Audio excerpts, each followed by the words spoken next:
बच्चों सुप्रभात। मैं अमृत इंडो कनेडियन अकादमी की हिंदी अध्यापिका कुसुम नैयर आज आपको रक्त और हमारा शरीर के दूसरे चरण में खून के बारे में अन्य ज्ञान अर्जित करवाऊंगी। जैसे कि आपने पहले भाग में लाल रक्त कोशिकाओं के बारे में, खून की सूक्ष्मदर्शी यंत्र द्वारा जांच के बारे में जानकारी ली थी। बच्चों, अब इस अध्याय का दूसरा भाग मैं आपको अवधारणा मानचित्र द्वारा समझाऊंगी। जब पुरानी लाल कोशिकाएं 4 महीने के बाद मर जाती हैं तो उनकी जगह नई लाल कोशिकाएं बनती रहती हैं। शरीर में इन्हीं लाल रक्त कणों की कमी होने के कारण अनीमिया नामक बीमारी हो जाती है।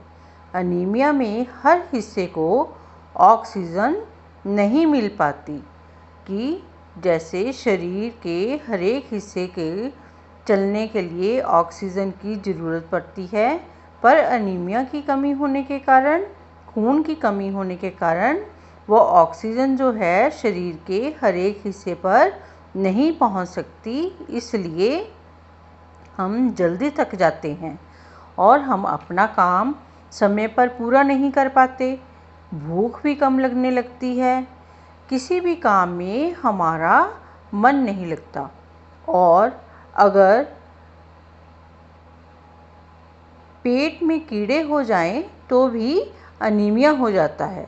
बच्चों, हमें कभी भी दूषित खाना नहीं खाना चाहिए और गंदा पानी भी नहीं पीना चाहिए।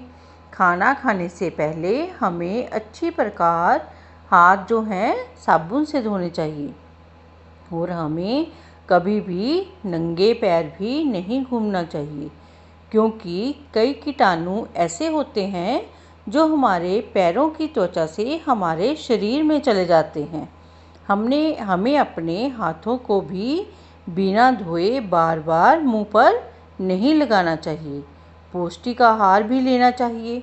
अगर हम इन चीज़ों का ध्यान रखें तो अनीमिया नामक बीमारी से बच सकते हैं। बच्चों, अब मैं तुम्हें सफ़ेद रक्त कणों के बारे में बताऊंगी कि सफ़ेद रक्त कणिकाएं हमारे शरीर के वीर सिपाही होते हैं, जो कि हमारी रोगों से बचाने में सहायता करते हैं। अर्थात अगर हमारे शरीर पर कोई जीवाणु हमला करता है तो ये सफ़ेद कण ही हैं जो उन जीवाणुओं को बाहर निकालने में हमारी सहायता करते हैं। अब मैं आपको रक्त कण के तीसरे प्रकार अर्थात विषाणुओं के बारे में जानकारी दूंगी। ऐसे ही विषाणु हमारे शरीर के लिए भी बहुत ज़रूरी काम करते हैं। वे क्या काम करते हैं?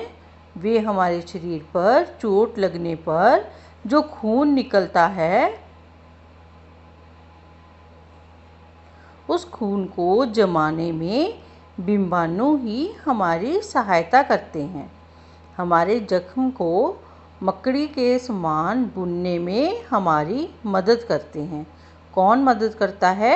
जो हमारे शरीर में प्लाज्मा के प्रोटीन होते हैं, वो हमारे जख्म को मकड़ी के समान जाला बुनने में सहायता करते हैं और विषाणु जो हैं उस मकड़ी के जाले में चिपक जाते हैं और जो खून होता है वो बहना बंद हो जाता है।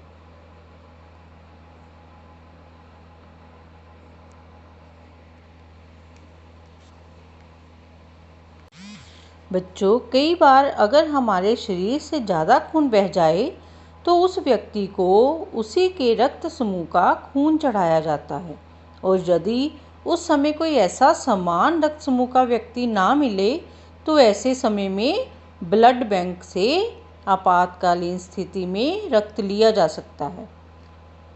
जैसे बच्चों, हम अगर अपने पैसे किसी बैंक में जमा करते हैं, है ना, तो समय पड़ने पर हम वहाँ से पैसे निकाल सकते हैं। ऐसे ही ब्लड बैंक जो होते हैं वो आपातकालीन स्थिति में, मुश्किल स्थिति में हम उनसे जो है रक्त ले सकते हैं। ब्लड बैंक में रक्त का भंडार पूरा बना रहे, इसके लिए ब्लड दान भी देना पड़ता है। कई लोग जो हैं ब्लड डोनेशन कैंप में रक्तदान करते ही रहते हैं, पर रक्तदान के लिए बच्चों 18 साल के ऊपर की आयु का होना अवश्य होता है और कोई स्वस्थ व्यक्ति ही रक्तदान कर सकता है। रक्तदान के समय एक बार में केवल 300 ml ही खून लिया जा सकता है। हमारे पूरे शरीर में कितना खून होता है? हमारे पूरे शरीर में 5 लीटर खून होता है। और बच्चों, रक्तदान से शरीर में किसी तरह की कमजोरी महसूस नहीं होती। अगर रक्तदान करने वाला व्यक्ति पूरी तरह से स्वस्थ हो तो वह रक्तदान कर सकता है। इस अध्याय में अनिल भी डॉक्टर दीदी से कहता है कि जब वह 18 साल का हो जाएगा तो रक्तदान अवश्य करेगा।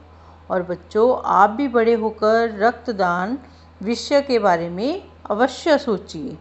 धन्यवाद।